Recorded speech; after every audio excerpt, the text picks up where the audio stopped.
Bon alors, savoir-être, savoir-vendre, donc on va montrer tout de suite à ceux qui nous regardent, ceux qui nous écoutent l'écouteront, hein, et ils iront voir la vidéo.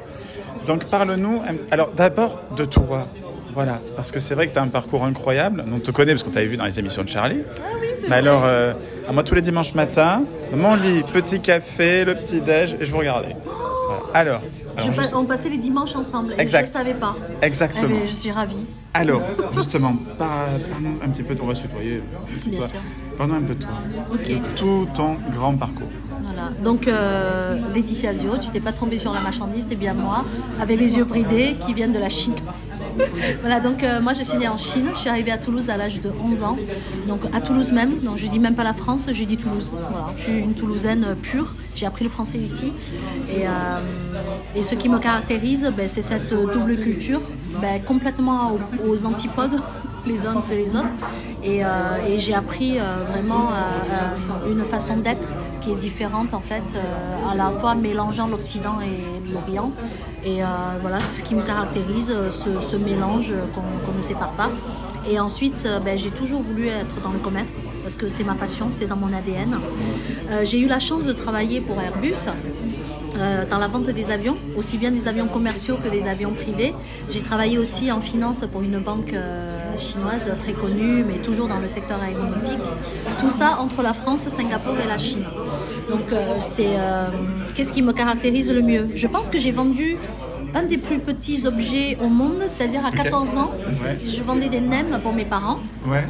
Et ensuite, j'ai fini commercial pour l'A380. Donc en fait, ce qui me caractérise... Il y a eu une évolution quoi, assez prononcée quand même. Absolument. Mais ce qui ne change pas, c'est la manière d'être.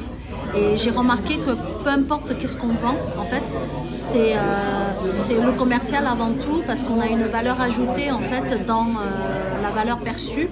Et donc, pour parler vendre, en fait, c'est plutôt se vendre. Voilà. Donc c'est pour ça qu'il y a marqué savoir-être au-delà du savoir-vendre. Alors, je sais que l'étant aussi de mon côté, moi c'est pour l'immobilier de temps en temps, je sais que le commercial a souvent une mauvaise image auprès des gens. On dit toujours, toi tu fais le commercial. Mais comment on peut l'expliquer ça? Parce que je pense que c'est... parce qu'avant, en fait, le commercial, quand on pense commercial, il était plutôt noble. C'est le mec en... Voilà, il y a plein de gens, il y a des études qui ont été faites. C'est le mec en costard-cravate. Mais toi, tu es au 21e siècle. Ouais. Je te parlais des années 70. Ouais. Tu disais commercial, c'est le mec en costard-cravate, toujours impeccable, avec le sourire Colgate, tu sais. Et donc, il était noble, quoi, parce que le mec, il était en cravate. À part qu'en fait, avec l'évolution de la société, aujourd'hui, avec le digital, le commercial change de valeur parce qu'on a les attentes différentes. Et donc, en fait, le commercial aujourd'hui, avec le digital, il est perçu comme le mec qui court derrière, qui est caméléon, c'est ce que j'entends le plus souvent, Oui, c'est vrai. qui fait du forcing. Et ça me faisait mal au cœur de voir qu'on est qualifié comme ça, alors que moi j'avais une toute autre image en finesse et surtout d'un point de vue femme. Voilà, moi je ne faisais pas pareil et du coup je me suis dit ben, j'ai envie de redorer ce métier, j'ai envie de rendre ce métier noble again quoi. Et d'où ça m'est venu ben, l'idée de mettre un autre accent, de mettre une autre coloration en tout cas sur ce métier. D'accord. Et justement, donc savoir-être, savoir-vendre, donc ça passe vraiment par le soi, on n'est pas des robots, et justement explique-nous, sans le spoiler pour éviter que...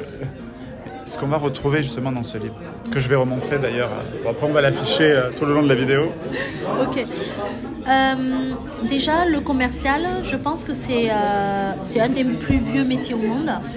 Et c'est un métier, on doit le faire avec passion si on veut le faire pendant des années. Et toute une carrière encore plus. Mais par contre, quand on est dans ce métier-là, on peut être accro parce qu'on est tout le temps dans l'interaction humaine, on est tout le temps dans le défi. C'est beau à la fois, hein, mais c'est challenging à la fois. Et je pense qu'on ne peut pas séparer le commercial avec du développement personnel. Parce qu'on est tout le temps heurté à nos propres limites. On est tout le temps, le client nous met tout le temps en face des murs, des portes. Donc on se le prend en plein Oui, parce qu'il peut être dur parfois et on le prend pour soi alors qu'en réalité... Alors que non, il est dur juste par rapport à la situation comme tu le vois. Quand on dit un non, on le prend tout de suite personnel. Voilà. Donc dans ce livre-là, j'ai mis énormément de notions PNL, donc programmation neurolinguistique, pour mettre l'humain au centre de tout. Et pour nous enlever de ces techniques. Parce qu'il y a des gens avec un marteau, ils font rien. Voilà, des gens comme moi, avec un marteau, je sais rien faire. Mais on donne un marteau à un artisan, il peut faire une maison avec. C'est quand même incroyable. Donc la problématique, ce n'est pas dans l'outil, mais dans la manière et l'art qu'on sert l'outil. D'où le savoir-être. Et donc dans ce livre-là, grâce à des anecdotes marrantes, grâce à des anecdotes en Asie, qui est différente des anecdotes en France, j'ai envie d'amener les gens à être beaucoup plus créatifs, à être beaucoup plus empathiques et du coup à être un commercial d'excellence. Qu'est-ce qu'il y a justement qui te vient dans le côté différence entre les deux endroits du monde justement? Ma différence? Non, la différence en général justement. On va parler tout simplement, on va prendre un exemple. Ouais. Okay, en Chine, et c'est un peu déroutant, c'est-à-dire qu'en Chine, il y a un proverbe qui est devenu un mœurs, un commercial doit savoir boire de l'alcool. Et en fait, en Chine... Alors moi, je ne tiendrai pas. Hein. Regardez, un verre, là, à consommer avec modération, bien évidemment. Maintenant, en France, c'est inverse. C'est vrai. En fait, en Chine, c'est comme si on passait des tests. On a besoin de savoir avec qui on traite avant de discuter de quoi on traite. Et c'est le côté désinhibant un peu du... Eh oui, donc en fait, il n'y a pas de problème, on donne rendez-vous, pas de problème. On va aller manger. Donc c'est très convivial, tout ça. Mais à part que si le dîner dure 1 heure, à la 55e minute, quand tout le monde est festif, là on te sort la phrase qui tue pour discuter business et là tu as intérêt à tenir quoi. Oui, à savoir. Ah ouais. Et donc tout le savoir-être il est là en fait. Alors qu'en France, on discute d'abord contrat avec des choses légales et après on commence la relation. Et en Chine, non, la négociation commence quand tu as signé le contrat. Et ouais, donc c'est ça la différence. Et donc j'ai vraiment envie de partager ça sous un angle différent, aussi bien femmes et vulnérabilité et aussi multiculturel, pour voir vraiment le métier de différents angles à 360, parce que je trouve que ça marche bien, ça a très bien marché pour moi et j'ai envie de partager ça et d'ouvrir tous ces accès à beaucoup de gens. Parce qu'on le voit notamment sur les réseaux sociaux, puis on te vu dans l'émission de Charlie, tu es beaucoup dans le partage justement. Ah ouais, qu'est-ce qu'on ferait sans le partage, sans la bienveillance, sans on apprend les uns des autres. Moi j'ai eu énormément de chance de rencontrer des gens qui m'ont fait suer, qui m'ont fait pleurer, qui m'ont fait rigoler, qui m'ont porté, et c'est ce qui fait de moi qui je suis aujourd'hui. Donc Laetitia, elle n'est pas née comme ça. Elle a été construite et j'ai eu des gens qui ont arrosé sur moi, qui ont mis de la terre, qui m'ont fait grandir et à mon tour aujourd'hui, de le faire auprès des jeunes et des gens qui veulent faire ce métier comme un métier de passion. Donc dans ce livre, on va retrouver tout ça, bien plus encore, j'imagine. Bien plus, j'ai pas tout dit, ouais. Bien plus, avec des techniques. En fait, j'ai offert le livre à mon formateur de PNL qui est Jean-Louis, c'est quelqu'un que j'estime énormément parce que grâce à sa formation, j'ai beaucoup transformé, en tout cas j'ai beaucoup changé et donc ça me tenait à cœur parce que surtout je l'ai pondu pendant mon parcours PNL. Donc je lui ai offert. Il m'a appelé, il me dit non mais Laetitia, tu déconnes, t'as pas écrit un livre, t'as écrit une formation. J'ai dit ouais, écoute, c'est comme ça. J'ai dit mais je le sentais comme ça. Voilà, c'est pour ça que je voulais aussi mettre un prix accessible. Parce que ce livre est dédié aux gens qui de 17 ans, même plus jeunes, à 70 ans, peu importe. Tant qu'on aime la relation, on a envie de comprendre un peu plus, et bien tout ça, c'est dedans. Parce qu'en plus ça va, plus on nous demande un peu de savoir vendre, justement, de faire l'argent. Parce que c'est vrai qu'en ce moment, on traverse une crise qui est sans précédent, je crois, parce qu'elle concerne absolument tout. On est à la fois en guerre, à la fois économique, à la fois climatique, sociale. Et donc, c'est vrai qu'on demande de plus en plus à un petit peu... allez, débrouillez-vous, quoi. il y a quand même des aides, surtout en France, mais on pousse un peu dans le bougez-vous un peu les fesses, pour rester poli. Et puis aussi, c'est pour ça que j'ai insisté sur se vendre. C'est-à-dire qu'un commercial, qu'est-ce qui fait qu'on va vouloir traiter avec Alexandre plutôt qu'un autre agent, conseiller immobilier? Parce qu'il y en a plein. Eh bien oui, il y en a plein. Qu'est-ce qui fait la différence? Mais la différence, c'est qu'Alexandre, il n'y en a qu'un. Laetitia, il n'y en a qu'une. Donc, on ne peut pas être aimé par tout le monde. Donc, je coupe très court au discours commercial. Il faut être caméléon. Non. Il faut savoir qui on est. Il faut bien se connaître. Il faut savoir les techniques, en tout cas les outils pour décoder l'autre. Et tout de suite, on voit le gap. Si on est tout près, tant mieux. Si on est trop loin, il faut savoir abandonner.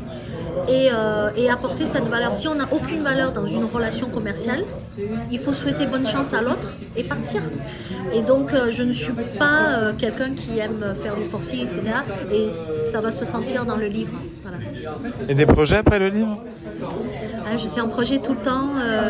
Mais là, j'interviens en tant que formatrice à l'école et en entreprise. Et plus tard, je veux aller dans des conférences. Je veux faire des conférences, aller rencontrer les gens, continuer le chemin du partage. Voilà, quand je parle, j'ai des frissons. Ouais. Oui, et ça se voit, et on le voyait déjà, même parce que c'est la première fois qu'on se voit pour de vrai.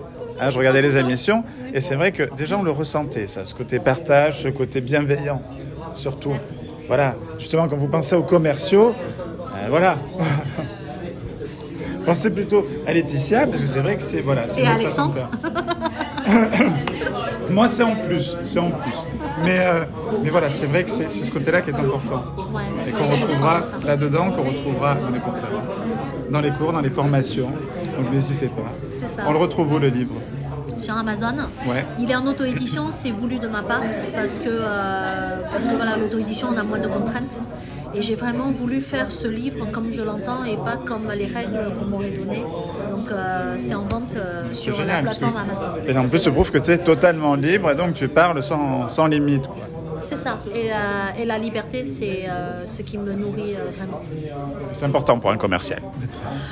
Ouais, un peu trop. Il faut savoir mettre les limites, mais je gère. Merci beaucoup d'avoir été avec nous et on te retrouvera sur le plateau de Faut se le dire aussi. Dans le grand plateau. On vous prévoit un gros plateau bientôt. Alors c'est en cours de... Et quand je croise des gens qu'on aime bien, qu'on a déjà reçus ou qu'on n'a pas encore reçus mais qu'on aime bien, je vais faire participer à ce gros plateau en public. Donc on te recontactera. Avec grand plaisir. Merci beaucoup. Merci à toi.